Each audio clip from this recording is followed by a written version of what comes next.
Welcome to Donmar TV News Channel. Panoorin natin itong Talk to the People ni Pangulong Duterte na nagbabala si Pangulong Duterte sa mga kandidato. Kasi last Sunday, Eastern Sunday, Philippine time, may isang reporter na nagsabi na ito raw si Leni Robredo ay manggulo raw if matalo o magiging magulo raw if matalo sila. So ngayon, itong speech ni Pangulong Duterte, nagbabala itong si Pangulo na kapag manggulo kayo sa panahon ng eleksyon o right after election, if hindi kayo makatanggap na talo na kayo at manggulo kayo, ay talagang paparusahan niya yung mga kandidatong abusado. Okay, pakinggan natin ito. Pati nga ang kanyang kapartido at itong si Sara Duterte, kasali na nito, nagbabala siya sa lahat na dapat we should implement the rule of law. Talagang i-implement ni Duterte ang rule of law. Okay? Kung ano ang nakasaad sa batas, talagang gagawin ni Pangulong Duterte. Yung batas tungkol sa election. Okay?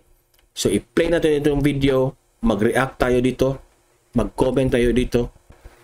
Robredo, mga kakamping, pakinggan nyo ito. Okay? Pero bago natin i-play ito, please like this video and share this to everyone para malaman natin kung ano ang mga limitasyon natin sa eleksyon. Okay? Pangulong Duterte is just doing this na maprotektahan ang boto ng taong bayan. So guys, I'm begging you to like this video and share na natin ito lahat, okay? Para kakalat ito sa mga buong bayan. Okay, let's play the video and mag-comment lang kayo kung ano ang reaksyon nyo sa mga sinasabi ni Pangulong Duterte. Whether it could really be a reflection of bad or good, still, we will be frank with you. Yan ang inasahan. By the way, elections are, the election is, election day is malapit na. Kaming taga-gobyerno na naiwan, who are not candidates anyway, and who are out of job by 2 months from now, meron kaming trabaho. Ang trabaho namin is to keep order dito sa bayan natin na para plastado lahat. There must be peace, there must be law and order. Ang pangako namin sa lahat, sa inyo, is that the reason why I refuse to choose a particular candidate to support was simply para makita ng tao na neutral ako. Even though I have a party, pero nagdistansya muna ako, except those mga rallies na kita ko na mahina yung mga kandidato sa PDP. But aside from that, over and above all of these things, is the fact that we are tasked by the Constitution to see to it that the elections are in order. So, ang pakiusap lang namin sa kapartido namin, pati sa politika sa kabila, is for us to follow the rule of law. Hindi kami I will not side with anybody. We will be neutral, and that is goes for the entire economic and political setup na walang pera dyan mawala. None of those things because we are not here to do wrong. Kung ano lang yung tama. At yan, isa dyan is the intimidation and so fear among the population.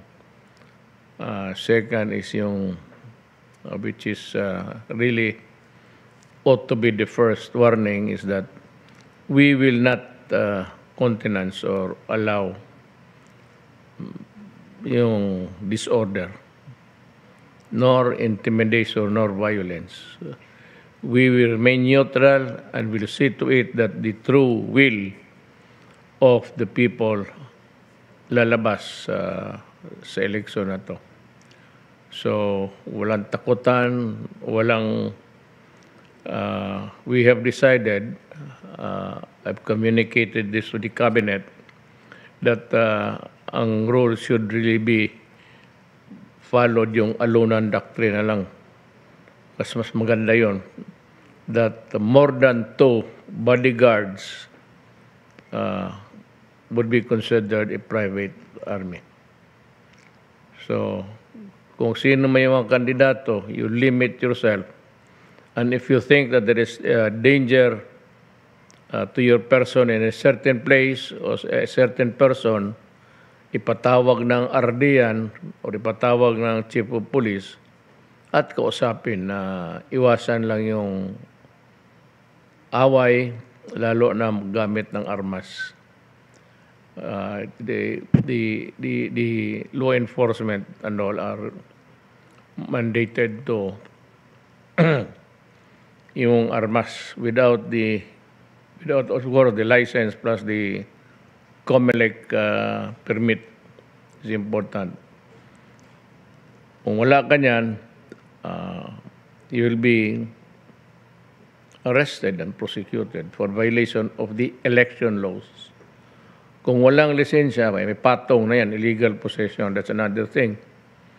But with the same consequences that you'll go to prison. Yun lang po. Ang pakiusap namin is do not initiate or begin to yung iba dyan mag-ambos-ambos.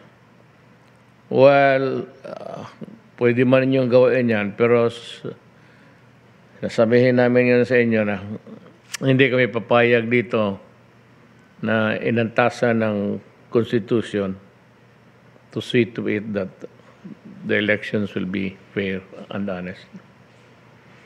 Naasahan namin na nakikiusap ako na sundin lang ninyo ang batas kasi pag hindi, may kalaban ka. Yung kalaban mo sa politika, kalaban mo pa yung gobyerno, ay doble na yan. It will be taken against you by the people. Papauna-una ka dyan ng hindi na uso yung ngayon. So, let us start to behave. Maybe in the past elections. Pakinggan mo ito, Leni Robredo. You behave. Pumayag. Ako hindi ako papayag. Ang sabi ko sa inyo, as I have done it before, pupuntahan kita and ask you why you cannot behave properly in this election. Talagang pupuntahan kita, private army, I will arrest you and your bodyguards. Because I said that is yung mabutit na yan, the lesser people with arms with you, the better.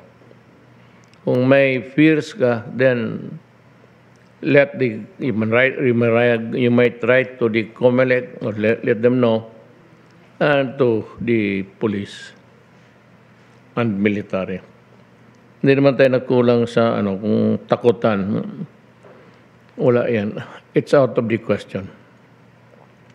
And kasama yan from Abra to Hulo yan. Tandaan ninyo, hindi kami pabayag sa gobyerno na magkaroon ng terrorism sa election. Wala kaming kinakampihan. At inaasahan namin at magbigay naman kayo ng, hindi sa amin, not to us really, but to honor the rules of electing our leaders. Ibigay mo sa tao yan. Kami, tiga-enforce the law. and we will enforce it. Maniwala't kayo sa hindi, tutuhanin ko kayo. We will enforce the law to make the election peaceful. Salamat po sa inyong lahat. So ayan guys, klarong-klaro ang sabi ni Duterte na talagang they will enforce the law, they will implement the law na para lang maging peaceful ang itong election. Kaya yung balitang narinig natin tungkol kay Leni Robredo na sabi niya na kapag matalo raw sila ay magiging magulo, ngayon alam nyo na kung anong pwedeng mangyari sa inyo kapag magiging magulo kayo. Okay? So guys, please share this video. Please like this video para malaman ito sa lahat-lahat ng ating mga kababayan na ito ang mangyari kapag sila ay manggulo. Especially itong mga kakamping na silang nagbabala. Okay? So hanggang dito na lang itong video ko guys. Please subscribe to my YouTube channel, Don Mar TV, and hit the notification bell para updated kayo sa mga latest updates tungkol kay Bongbong Marcos, ng ating manok na si Bongbong Marcos at si Inday Sara Duterte na mananalo this May 9 election. So bantayan natin ang ating boto. Yan ang lagi kong sinasabi sa inyo na ang ating boto, ang resibo after election, do double check kung tama ba lahat ang mga shinade nyo na kandidato. Okay?